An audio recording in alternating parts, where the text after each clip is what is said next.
Assalamualaikum warahmatullahi Dari paham hukum? Baik, kita akan coba membuat sebuah simulasi dari kelompok 1-2. Sengaja dipisahkan dulu supaya nanti ketika proses diskusi panel ini bisa berjalan dengan rapi, lancar. Nanti kelompok 1 kan ada yang berperan sebagai presenter. Sisanya adalah pengelola operator simulator dan sisanya adalah sebagai supplier. Ya, bukan supplier tentang jawaban-jawaban yang dibutuhkan ketika kelompok lain mendebat atau bertanya. Ya. Jadi silakan maju. Presenternya siapa? Sudah ditentukan? Iya. Boleh 2, boleh 1. Siapa yang mau maju sama gua? Ya, waktunya 15 menit. Ini sama gua ya? Yang satu yang akan menjelaskan tentang sejarah dan perkembangan khat atau kaligrafi. Nah, seni ini tidak hanya sekadar tulisan indah, tetapi juga merupakan ekspresi spiritual dan estetika yang mendalam. Sejak awal perkembangan Islam, kaligrafi telah memainkan peran penting dalam penyebaran ajaran Islam.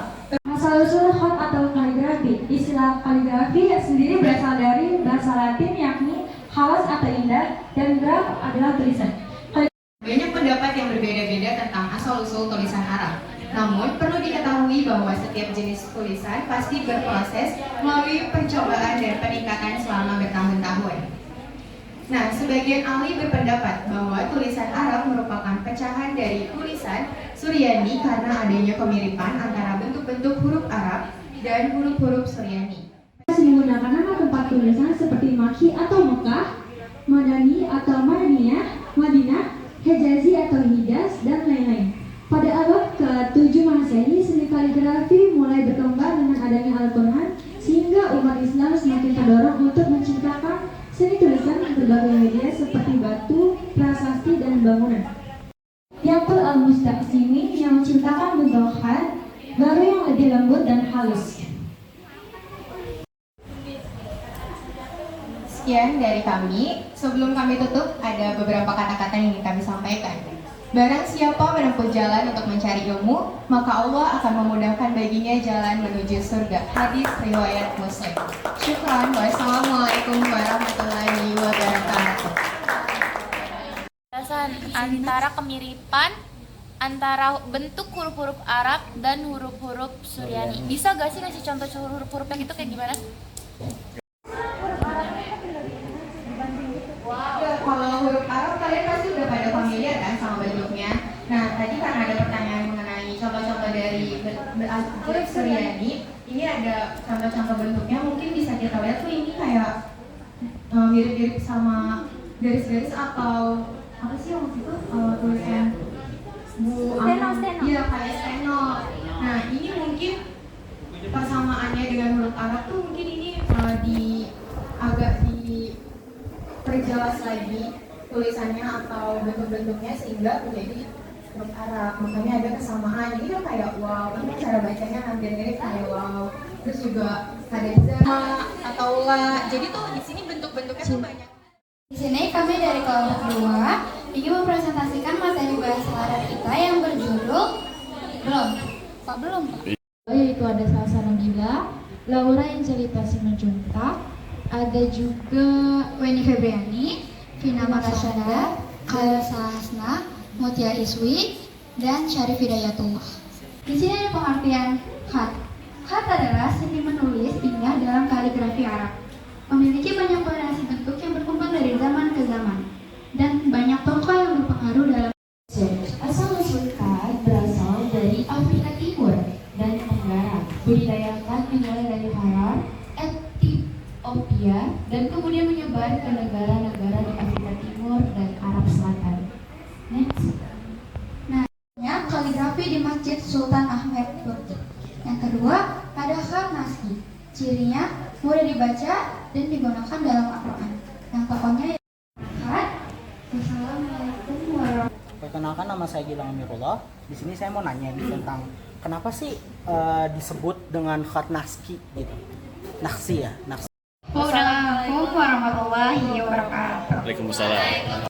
Bismillahirrahmanirrahim. Kemarin kita akan coba bikin closing statement tentang pembahasan sejarah dan juga aneka hak dan contohnya. Kita akan cari yang paling gampang dulu tentang mengenal hak itu sendiri. Ini yang saya pegang namanya apa? Oke, jadi ini lebih ke tafsirnya ya dibanding Al-Qur'an. Karena banyakkan teks Latin dibandingkan Arabnya. Ya. Kalau saya buka, benar nggak? Ya, oke. Ya. Kita akan tebak-tebakan ya. Ini nggak tahu kelompok 1 atau kelompok 2 yang lebih aware tentang hak yang ada di buku atau kitab ini. 1. Ini jenis hak apa ya? Kira-kira? Iya, ini adalah hak sulus. Ini? Yo, yang dipakai buat Asmaul Husna ini kira-kira hak jenis apa ya? Tadi kan diterangin sama Ali Puspa, Maliuk Liuk. Ya? Iya, ini hak jenis? Iya. Hah? Kulut. Diwangi. Di setiap Al-Quran yang di Mushaf ini adalah hak jenis yang di atas buat menulis surat, nama surat. Iya, namanya sulus.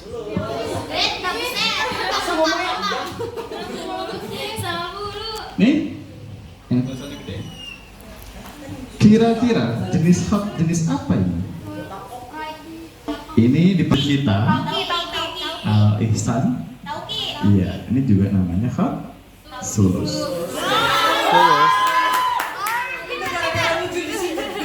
Sementara untuk tulisan secara umum yang di ayatnya, kira-kira menggunakan hak apa? Naski. Iya, naski. Jadi cara memahami jenis hak itu sebenarnya dibilang gampang ya gampang, dibilang susah ya memang susah. Tapi yang jelas Al-Quran itu cuma menganut 3 jenis font yang dipakai. Makanya dalam dunia desain atau ilustrasi, kalian kalau mendesain sesuatu itu jangan lebih dari 3 font. Ya, pun demikian di Al-Quran juga diterjemahkan seperti diaplikasikannya seperti itu. Paling yang dipakai biasanya sulus, Naski dan tadi Diwangi. Atau kalau enggak yang kufi itu udah jarang banget ya. Kufi itu paling yang dipakai yang model-model kaku gitu ya. Ini jarang dipakai sih. Rik'ah juga jarang dipakai karena kan dia cenderung kayak stenografi, jadi enggak kadang terbacaannya kurang. Multakoh sudah lebih jarang dipakai lagi ya. Baik, dari penjabaran kelompok 1 kelompok 2, kira-kira kalian merasa lemah di mana? Kita coba ya, cuma pertanyaannya saya mesti menggelitik 1. Kira-kira apa ya?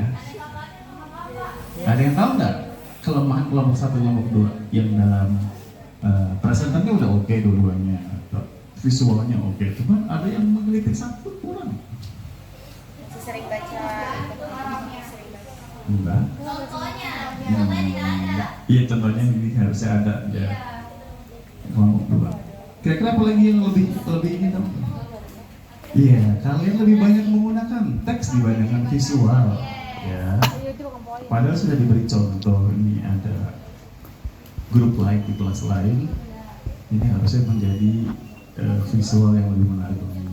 Jadi kenapa kalian tadi mau si Bintang, Nurul, Puspa, Alin itu semuanya dikit-dikit ngeliat presentasinya, nggak baca gitu loh.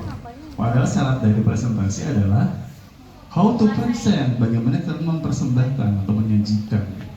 Makanya namanya softwarenya aja kan PowerPoint, bukan teks, tapi poinnya yang diincer. Jadi poin itu kan cuma sedikit teksnya, lebih banyak visual gitu loh. Mudah-mudahan nanti kelompok 3, kelompok 4 saya tidak akan pakai di perpus lagi, kita akan coba langsung ke kelas. Kalian nanti harus lebih kritis ya, cecer tuh kelompok 3, kelompok 4 ya. Kita tutup sama-sama dengan baca hamdalah. Alhamdulillah. Assalamualaikum. Mustafizun. Kalau saya bilang syukron jawabnya Masalah. Oh masalah. Maaf ya.